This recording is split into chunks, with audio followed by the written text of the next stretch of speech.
Hi friends, ఈరోజు మేము TV కొనుక్కోవడానికి వెళ్ళబోతున్నాము. So let's go.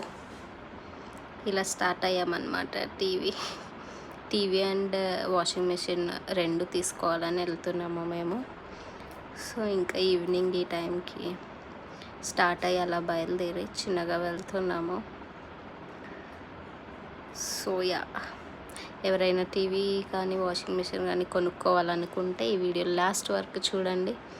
చూసి ఎంత బడ్జెట్లో కొన్నాము ఏంటి అని తెలుసుకోవాలనుకుంటే మాత్రం కింద కామెంట్ చేయండి. నేను కామెంట్ చేసిన వాళ్ళకి పెడతాను ఎంత అయింది టీవీకి అండ్ వాషింగ్ మెషిన్కి. సో ఫస్ట్ అయితే ఇలా టీవీ తీసేసుకొని తర్వాత వాషింగ్ మెషిన్స్ చూడడానికి వచ్చాము. ఉన్నాయి, చాలా బ్రాండ్స్ ఉన్నాయి, చాలా ప్రైస్ వైజ్ కూడా చాలా రేంజెస్ ఉన్నాయి. సో మీరు తెలుసుకోవాలనుకుంటే కింద కామెంట్ చేయండి, నేను పోస్ట్ చేస్తాను. Thank you.